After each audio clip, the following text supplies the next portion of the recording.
Okay, so how we're starting off by talking about how do we make the reader learn something about me? It's a really good question, and you guys know that this is one of the most important things that I want you to do and accomplish in your memoir story is get your reader to learn something about you. And so the first thing you need to do is figure out what about you can people learn? What about you is important? What about you is unique? And so we accomplished that through our 16 personalities assessment primarily. So think back to those responses. I've continually sent people back to that assessment, back to that quiz. And I have a lot of people who are stuck on this that don't know what the results were. And so that's probably part of your problem. Okay. If you don't know what your results were, if you can't go through, remember, I have you do these homework things on purpose. I had you write down 5 words from that. And that list has been really helpful for the people who I've talked to and who did that homework. So go back to that, read through the results, come up with a list of like maybe 5 or 10 words that are things that it says about you, and go from there. Guys, I don't want to have to redirect a bunch of times because I'm on video, so let's make sure we're focused. Okay, boys in the back, you got something going on in your Chromes? He's doing that already. Yep, you're fine, Corbin. Thank you. Gavin, what are you doing?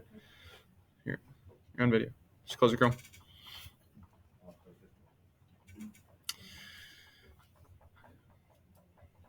So if you can identify what it is that you want them to learn, then you're going to more easily be able to actually convey that. They're not going to learn something about you that you aren't ready to tell them, most likely. So make sure that you have an idea, a personality trait, and feel free to like ask your friends, ask your neighbors, ask anyone around you. Say, what stands out about me? Okay, what do you notice about me? What's something that, how would people describe me? Those are the kinds of things that you want other people to pick up on.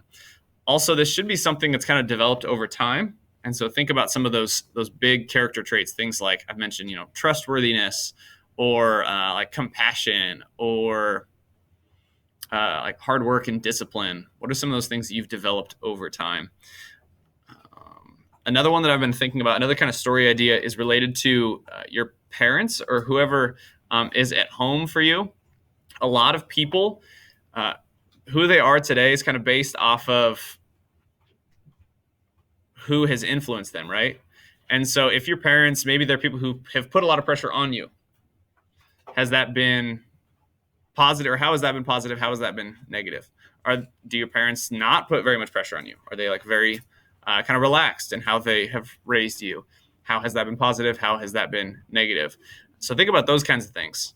Do you do things today to impress your parents, or to show them that you're capable of doing something? Most of us very much try to impress our parents still. Even as adults, that's something that people carry through. There's a lot of adults who go to counseling because they're trying to work through problems of how their parents, and not necessarily by any faults of their parents, but just the way that parents have raised them. All right, so I'm going to mark that one as answered for now. Next, what can I do to make my memoir stronger? I would say a couple things. Keep it focused. Keep it narrow. Don't make it about too big of a moment. Make it about a small moment. So keep it narrow. Remember our quote yesterday that was saying the more that you leave out, the better what remains is or becomes. So leave out details that are distracting and only focus on the important details, those descriptive, those sensory details. And then make sure it sends a meaningful message. Those would be the main 2 things. If you feel like it's too big of a story, too like naturally exciting of a story, then focus it in on a smaller moment, and then make sure it conveys a powerful message. This is a good question. I had a lot of people talking about introductions and conclusions, and I haven't explicitly talked about this yet. And so people are asking, how can I hook my reader at the beginning of my memoir? My biggest suggestion for today, and I'll go into more depth on this, I believe tomorrow. Might have to wait till next week. But my main advice is to jump into your story. If you look through the memoirs in your memoir packet, a lot of them just like the first sentence they're already almost in the middle of telling their story. This is a little bit different than some other forms of writing. It's not like you're writing a persuasive argument piece. It's not like you're writing a news article. Those things are very dependent on getting people's attention right off the bat. I wouldn't say it's as critical of a component in memoir, because people understand they have to learn about you. Like they have to really dig, and they have to continue to figure you out throughout the course of your memoir. And so they might not expect quite as much right up front. So just jump right into your story. But again, feel free to flip back through your memoir packet and see how they start. See if you can see any trends. How do I mess around with the structure? So I put that on our anchor chart. How do I mess around with the structure? There are different structures you could use. And what I mean by structure is, how does it appear on the page? Does it appear like no spaces, top to bottom, just looks like a story? Just looks like anything and everything else that you've ever written on a Google Doc? Or is it lots of like short, choppy, purposeful paragraphs? I'm going to have a question in a little bit that's, can I write it in poetry format? Totally fine. You've seen that in your packets. Some of the stories in your packets are different stories, like multiple different stories. You think about the one we looked at in class, In My Mom's Shoes, that was based on years. So it was like a big paragraph that was one short story with a heading that was a year. And so how can you maybe tell those short stories with different headings? Maybe it's not a year, but maybe it's you're like walking through your house. And so one chunk is the kitchen. The next one is the living room. The next one is your bedroom. And so, you're telling multiple stories that are all kind of tied together with different headings. Some people might even go the graphic novel route. I know I have one person in my 7-8 who's kind of going that direction. That's really that has a lot of experience with art. So some of you might want to go that direction as well. So think, how do I make it look different on the page than how I typically write?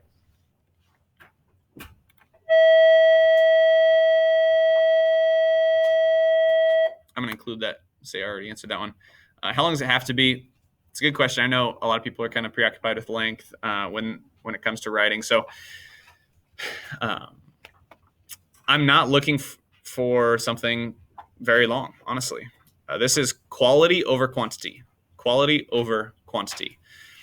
Some of yours in here shouldn't be longer than a half page, because you can focus it in and make it more powerful by writing less. That doesn't apply to everybody. I would say it needs to be about a page is what I'm hoping for. If you're writing in poetry format, it's going to be a lot shorter, but it's going to be you're going to spend as much time as somebody who's writing a page, because you're going to be messing with your sentences, messing with the layout.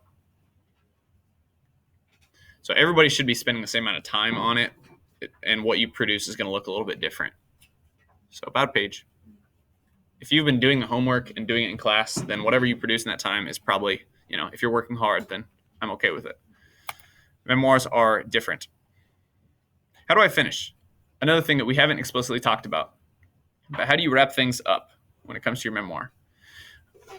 The way I don't want you to wrap it up is, I don't want you to say, the theme of this story is blank. Okay, that's, if we look back at the Common Core standards, that's like third grade type thing, where you explicitly state the theme in your narrative writing. We need to show the theme, or you need to be able to pick up on the theme without it explicitly being told to you, or like specifically being told to you. And so as you are finishing up your story, you should still be demonstrating the meaning of this story to you. But don't do so in a way that's really awkward or that's really artificial. I've mentioned that when I've talked to some people. It's like you're writing this really emotional and you're packing a lot into it. You're spending a lot of time with it. And then I get to the end and it's not nearly as emotional. You just kind of all of a sudden, because you're supposed to, you say, in this story, you can tell that I have learned from my experiences. Okay, hold on.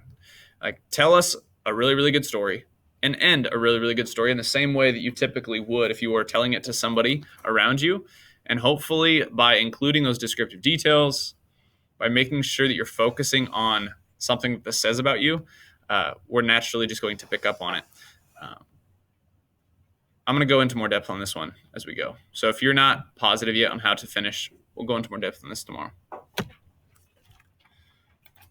right. When will it be due and will it be graded? Yeah, so this one I'm hoping to have done at the end of class tomorrow, and it will be graded.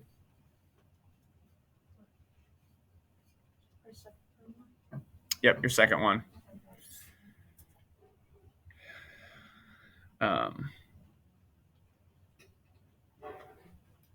And we'll see. We might have to modify that due date. But if we're working hard today and tomorrow, we shouldn't need to extend it because I'll be pleased with what we accomplish. There's a chance, though, it will be due on Monday. I do plan to collect a summative grade for this one as opposed to a formative, though. So be ready for that. So this one will be heavier. It'll be basically as heavy as everything that we've done up to this point combined. So I want to make sure you guys put in full effort because we've spent a lot of time on this unit so far. We've spent like almost 10 days on this unit now. And so over the course of 10 days, you need to be able to pick up on what I want you to pick up on. So end of class tomorrow, perhaps start a class on Monday, but work hard regardless. How can I connect it to me? I'm trying to think if that's a different question. Make sure that it is about you, right? We've talked about that. Make sure it's about you. It shouldn't be about your football team. I shouldn't learn more about your football team than I learn about you. I shouldn't learn more about the rides at Adventureland than I learn about you. And so as you read through, be thinking to yourself, do I have that inner dialogue? Do I spend time explaining what's in my head? Do I have descriptive details? Do I explain what I'm seeing and hearing, feeling? I think that's probably the best answer to the question. Go through and think, do you have inner dialogue? Do we get a sense of what you were thinking, feeling, experiencing? If you're doing those things, then it's going to be very much connected to you. It's a good question, though. All right. This is an important one. We need to be able to figure this out by now. Remember, we did a lot of work up front on brainstorming stories, and I told you that those 2 days were the most important days of the unit because you needed to have come up with lots and lots of topics. So if you didn't take those 2 days very seriously, you're kind of seeing the consequences of it now. But the next best way to go about it, like I said, is to go to the 16 personalities assessment, look at what does that say about me, and then think, what stories from my life show that about me? If it says that I'm good under pressure, what are some stories that demonstrate that I was good under pressure? Or maybe even better, that I wasn't good under pressure. And because I wasn't in this moment, in this story, I learned from it, got better. I think I mentioned yesterday, sometimes the stories of our failures are way better than the stories of our successes. Okay.